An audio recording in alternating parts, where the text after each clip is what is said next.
Nah, Pak, kita kedatangan tamu nih, Pak. Buat tamu spesial kali ini ya. Kita datangkan project manager dan project engineering manager dari proyek revitalisasi Terminal 2 Bandara Soekarno-Hatta. Monggo Pak, silakan perkenalan diri terlebih dahulu. Silakan Pak Ahmad.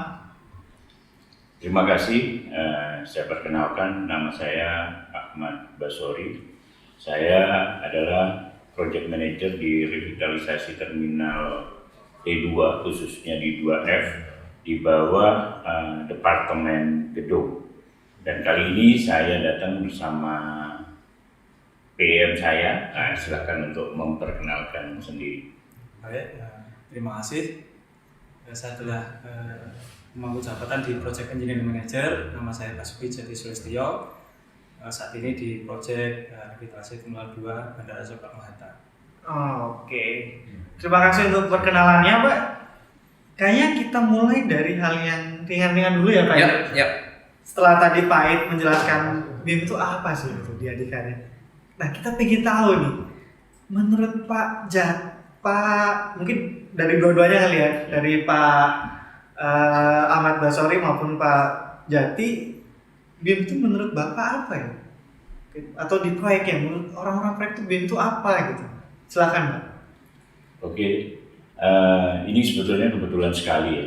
Artinya proyek T2 itu kita dapat di pengumuman pemenang itu di November 2018 dan kontraknya di Februari 2019, di mana secara ini manajemen menetapkan bahwa revitalisasi T2 dijadikan pilot project untuk BIM yang sinkron dengan kebijakan kantor pusat. Sebetulnya sangat cocok sekali proyek ini untuk diterapkan BIM. Satu, proyeknya besar, nilai kontrak ini di atas 800 miliar gitu kan. Skalanya besar, terus letaknya strategis, termasuk objeknya salah satu objek strategis nasional. Terkait dengan pemahaman BIM, tadinya saya pikir BIM itu sebuah software yang begitu dimasukkan selesai semuanya. Nah, tapi ternyata di perjalanan setelah kita mencoba untuk menggali, mempelajari, termasuk mendapatkan informasi dengan belajar bersama, kita ketahui bahwa BIM ini adalah sebuah pola pengelolaan proyek yang berbasis digital dengan tidak hanya satu software. Ternyata banyak software yang harus berkolaborasi di situ, diintegrasi menjadi sebuah manajerial berbasis digital gitu kan, dengan pengukuran output atau level-level yang sudah ditentukan dengan baik gitu. Nah, secara ini sangat membantu sekali terkait dengan pengelolaan proyek secara keseluruhan. Memang menuju hal yang baru tentu tidak smooth, ada tahapan-tahapan yang harus kita lakukan dan pencapaiannya pun pasti masih banyak yang harus kita sempurnakan. Kira-kira itu pemahaman BIM yang saya inginkan. Ya, mungkin saya akan menambahkan. Jadi memang pertama kali kita terjun ke proyek Terminal 2 Bandara Soekarno-Hatta itu kita juga diminta untuk menjadi pilot project untuk BIM. Mungkin sama dengan Pak Bas, pada saat awal kita memang tidak begitu paham karena memang proyek ini jadi pertama kali yang ini dan untuk lebih lagi harus lebih dapat dikembangkan dari proyek-proyek sebelumnya di Departemen Gedung itu sendiri. Awal-awal memang kita melihat ini sebagai apa sih yang di tim ini gitu, apa satu software sendiri, satu software atau mungkin untuk menjalankan suatu proyek ini bisa langsung selesai dengan adanya BIM ini. Ternyata enggak. Ternyata ini adalah suatu alih teknologi ya menurut saya. Jadi alih teknologi dari sebelumnya memang kalau proyek-proyek sebelumnya di tahun 90-an, di tahun 2000 kita itu melakukan seperti yang sudah dengan cara konvensional.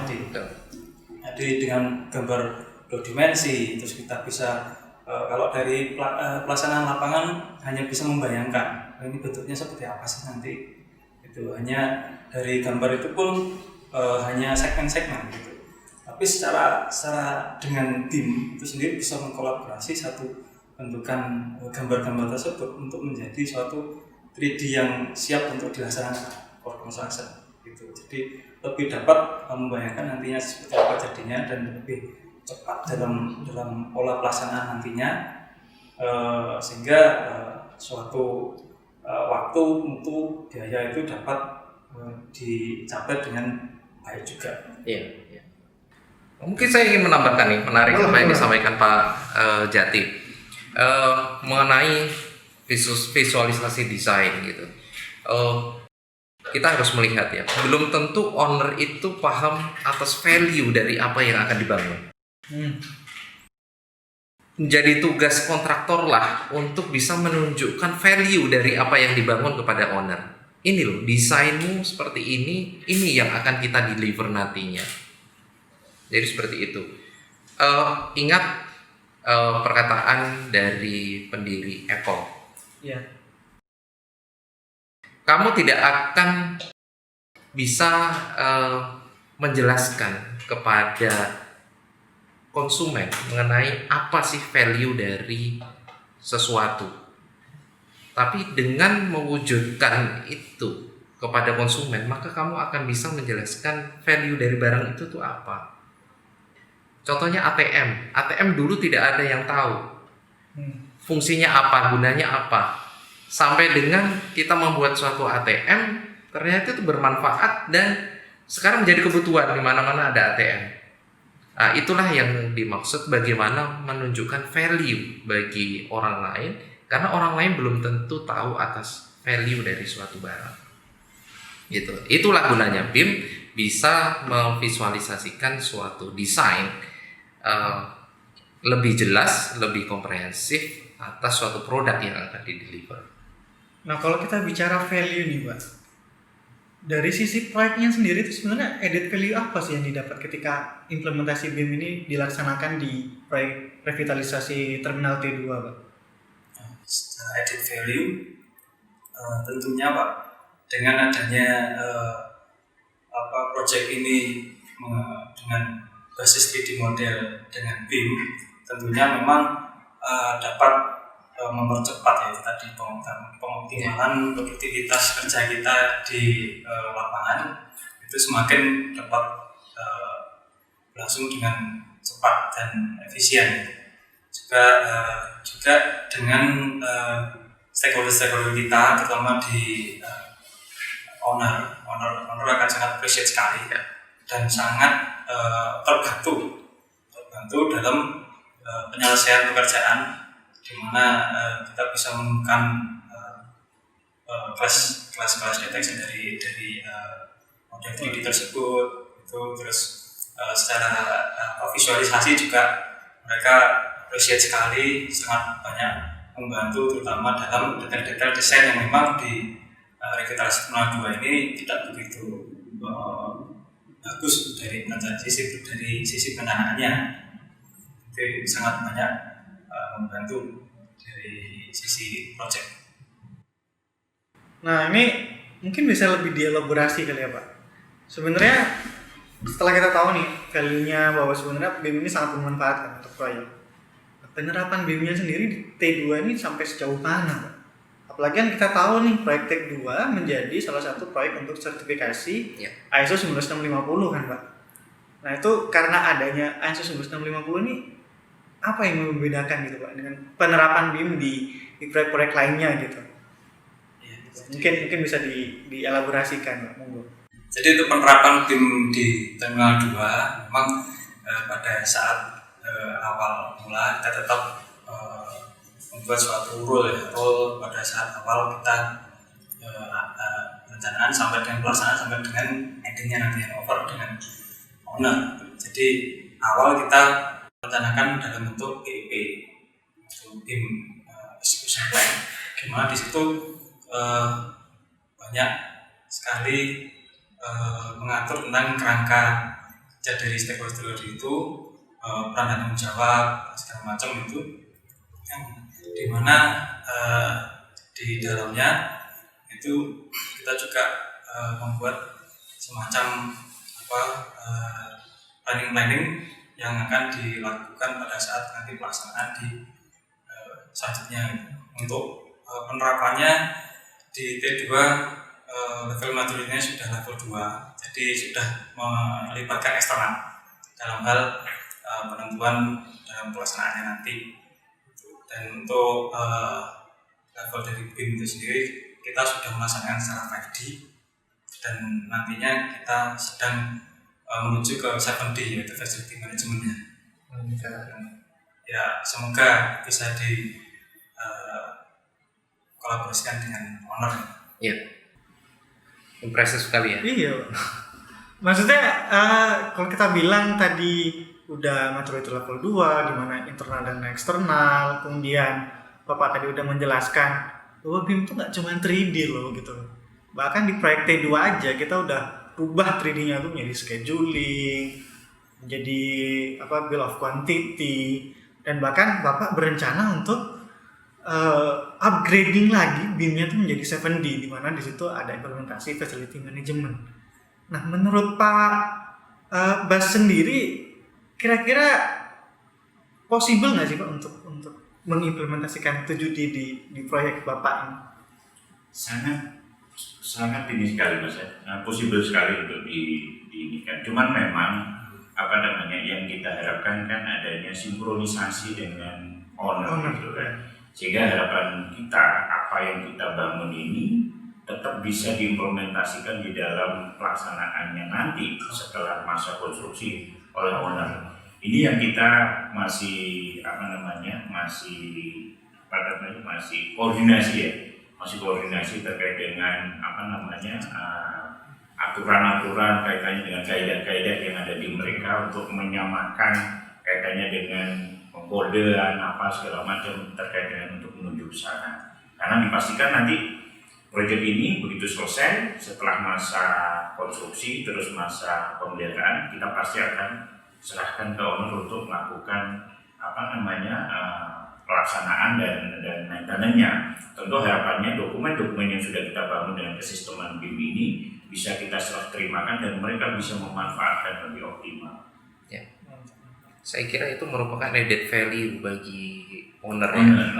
Kalau sehingga itulah yang menjadi tambahan value bagi owner agar memandang adikarya itu mempunyai suatu competitive advantage dibanding jika mungkin bekerja sama dengan pihak lain gitu. Sehingga additional service itu juga sangat berpengaruh terhadap preferensi dari owner dalam menentukan mitra dalam bekerja gitu. Karena yang kalau menurut saya sih Pak, ketika Bapak mengenalkan 7D bahkan sekalipun itu tidak disyaratkan, sehingga ke depan owner merasa bahwa kita itu benar-benar capable satu di bidang BIM dan kita tuh punya nilai lebih, sehingga ke depan kalau ada proyek-proyek lagi, nah kita jadi prioritas utama gitu, supaya proses bisnis adikarya itu jadi lebih sustain gitu, nggak satu selesai tapi nanti ada repetitive order lah istilahnya dari ownernya gitu.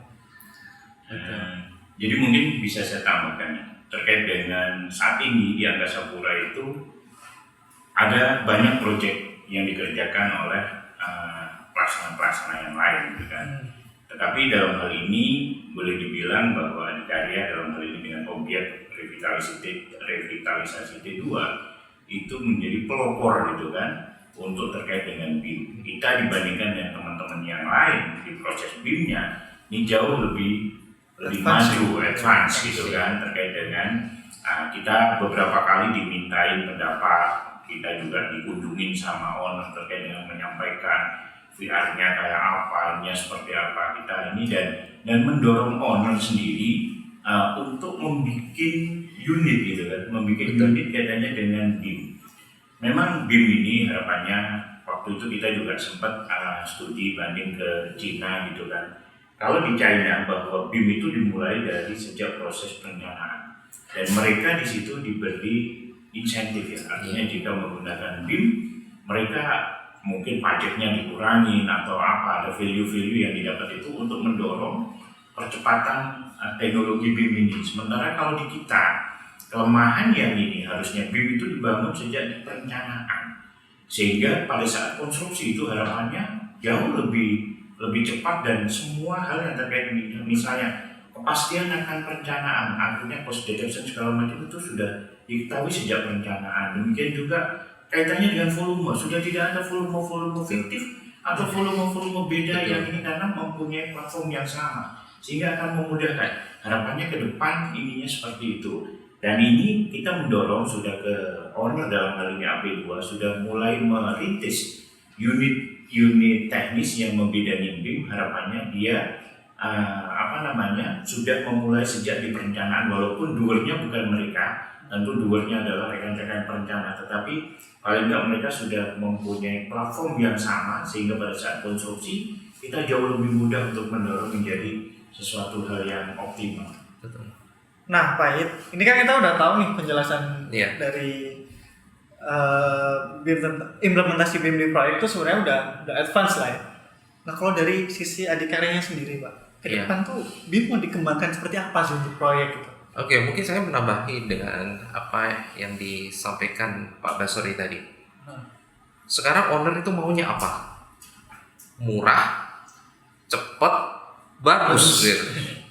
Saya kira 3 komponen ini semua kontraktor bisa menyediakan gitu kan. Tapi yang dicari owner apa? Satu lagi, value. Gitu. Value yang tarafnya kita tidak bisa samakan dengan yang lain gitu. Masing-masing kontraktor pasti memberikan value yang berbeda. Saya kira BIM ini itu menjadi suatu opportunity untuk bisa menghadirkan value bagi owners ya. Gitu. Seperti yang disampaikan Pak Bas tadi, saya kira itu merupakan perwujudan dari value dari BIM yang ada di proyek khususnya di T2 gitu. Ya. Jadi BIM itu memberikan opportunity tadi buat adikarya dan bagi owners ya. Terus kemudian arah pengembangan adikarya sekarang adalah kita akan fokus ke 4D karena itu merupakan implementasi BIM secara internal. Artinya kita mengupgrading skill dan kapabilitas scheduler kita untuk lebih menggunakan teknologi dalam memudahkan dan verifikasi output mereka. Kemudian yang kedua kita akan lebih fokus pada 7D atau facility management karena ini akan mendukung tadi value yang kita bisa berikan kepada owner sehingga bisa meningkatkan competitive advantage dari adikarya. Kerangkanya apa? Kerangkanya ada continuous improvement tentu saja kan. Itu. Sehingga dua ini baik itu internal maupun eksternal yang kita sekarang sedang dalami dan kita elaborasi khususnya untuk implementasi BIM di adikarya. Dan kita yakin melalui implementasi 7D ini suatu saat gitu, ini akan menjadi suatu bisnis model yang baru buat adikarya gitu. Mungkin adikarya sometimes akan menjadi facility management corporate gitu atau seperti apa. Tapi at least paling tidak kita punya beberapa aset bangunan yang itu kita bisa internalisasi manajemen facility-nya menggunakan BIM. Kira-kira seperti itu. Kita udah paham lah ya penerapan BIM di proyek seperti apa, kemudian manfaatnya seperti apa, dan ke depan arah BIM ini seperti apa untuk di proyek. Tapi saya ada beberapa pertanyaan dari netizen setia, followersnya Adikarya di sosial medianya Adikarya, yang akan kita bahas di segmen berikutnya, Pak. Saya udah siapkan beberapa pertanyaan, nanti saya akan coba tanyakan langsung, baik ke Pak Bas, ke Pak Jati maupun ke Pak Iit gitu. Kita jumpa di segmen berikutnya ya, Pak.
tadi kita bicara tentang BIM di pusat, kemudian BIM di proyek. Nah, kita coba menjawab pertanyaan-pertanyaan kepo dari netizen sosial medianya, followernya Adikarya nih, Pak. Kita coba dari pertanyaan pertama ya, Pak. Dari @dani_cahyo99. Kak, di BIM 3D-nya pakai software apa ya? Dan workflow software-nya gimana? Terima kasih. Mungkin Pak Jati lebih cocok ini untuk menjawab. Silakan Pak Jati. Baik, kita akan mencoba menjawab dari pertanyaan dari netizen tentang Software. software 3D. Jadi di Adikarya, terutama di project, sudah berdasarkan untuk software secara 3D dengan Revit. Dari Revit ini memang dari awal itu kita mendapatkan gambar secara perencanaan dari 2D yang kita bangun secara 3D dalam hal ini untuk sampai dengan detail dan siap untuk dilakukan pelaksanaan atau forkon. Nah, dari setelah 3D forkon ini dengan berbasis 3D ini pun dari Revit bisa dikolaborasikan dengan software-software yang lain, terutama untuk misalnya secara itu di 3D kita menanjak ke 4D kita menggunakan Navisworks itu bisa mensimulasi schedule dan tracking terhadap pelaksanaan di lapangan. Juga dari 3D model dari Revit itu sendiri bisa juga secara 5D kita melakukan di time cost, yaitu dengan menggunakan kubik cost. Cost ini TRB, TAS, TME sehingga bisa melakukan quality take off dengan hal ini. Juga dari 3D model tersebut juga sampai dengan 7D juga bisa menggunakan 360 BIM itu bisa untuk facility management, di tagging dan segala macam pada saat operasional nantinya. Jadi dari Revit itu sendiri dari 3D bisa dikolaborasikan ke dalam bentuk software-software yang lain. Nah, juga untuk visualisasi kita menggunakan Lumion juga untuk lebih dapat waktu pada saat dengan VR juga untuk mengetahui seperti apa sih nanti setelah bangunan itu jadi dilaksanakan. Oke, berarti emang kalau dari proyek tuh bisa sampai 4 atau 5 software ya Pak? Bisa. Luar biasa sekali. Saya kira T2 juga sebagai sampel dari implementasi ISO 19650 di mana tidak hanya mensyaratkan 3D modeling menggunakan BIM, tapi juga implementasi dari Common Data Environment. Oh, CDE. Ya, CDE, di mana T2 ini juga menggunakan BIM 360 Docs ya, dan G-Site dan G-Site untuk quality dan safety management. Jadi seluruh dokumen yang terdistribusi di project itu sudah di-manage dalam suatu platform namanya BIM 360 Docs, sehingga seluruh stakeholder maupun tim members yang ada di project tidak perlu lagi minta gambar ke dokumen kontrol, kemudian menanyakan mana yang update, mana yang tidak, sehingga informasi itu sudah secara seamless mengalir ke anggota tim yang ada di project gitu, sehingga prosesnya akan jadi lebih efisien. Ada pertanyaan pamungkas nih Pak, terakhir sebelum kita tutup acara Coolpray episode 2 dari @Jessica Suyanto. Apakah memungkinkan BIM Adi mengadakan pelatihan BIM untuk mahasiswa atau umum? Kan tadi tuh udah tuh punya ATC tuh. Iya betul. Nah itu gimana Pak? Silakan Pak. Ya, jadi kita dengan status sebagai Authorized Training Center dari beberapa software ya, kita memang bisa mengadakan training baik itu internal maupun eksternal, karena kurikulum, kemudian model pengajarannya serta ujiannya sudah mengikuti standar yang ditetapkan oleh vendors. Namun kita harus melihat Adikarya sebagai entitas BUMN gitu, di mana untuk mengadakan pelatihan yang lebih bersifat eksternal itu perlu adjustment di kita gitu, khususnya regulasi, sehingga semoga saja dalam waktu dekat kita sudah bisa melayani kebutuhan dari teman-teman sekalian yang membutuhkan pelatihan dengan standar yang sudah ditetapkan oleh vendors gitu. Mungkin di sini saya juga menyampaikan apa sih value training di ATC, khususnya di Adikarya. Adikarya memberikan materi ajar tidak hanya sebatas bagaimana mengoperasikan suatu software, tapi bagaimana proses bisnis konstruksi itu bisa diintegrasikan atau dilebur dalam suatu proses bisnis berbasis digital, khususnya BIM gitu. Karena seringkali kita hanya bisa mengoperasikan software, tapi nanti pada saat di project hasilnya ini buat apa ya? Bagaimana kita memaksimalkan output itu untuk bisa memaksimalkan proses bisnis yang ada di project ini yang kita tidak pahami gitu. Oleh sebab itu kita mengintegrasikan antara best practice yang ada di project dengan materi atau silabus official dari vendor. Mungkin ini yang jadi dasar mengapa Jessica Asyanto ini menanyakan pelatihan untuk dari Adikarya ya Pak, karena kalau kita tahu pelatihan dari kampusnya mungkin lebih banyak teorinya gitu daripada prakteknya. Sedangkan kalau nanti ada pelatihan dari BIM, dan semoga aja dalam waktu dekat udah bisa dibuka, itu kita menggunakan real case, benar-benar contoh-contoh yang digunakan di lapangan gitu. Oke, jadi terima kasih untuk pemaparan building information modeling baik dari proyek Pak Ahmad Basori dan Pak Jati, kemudian dari kantor pusat sendiri dari manajer bironya langsung Pak Nurholis Widya Praja. Ya, sama-sama. Sekian kulik proyek episode 2 dengan tema building information modeling. Jumpa lagi di kulik proyek berikutnya.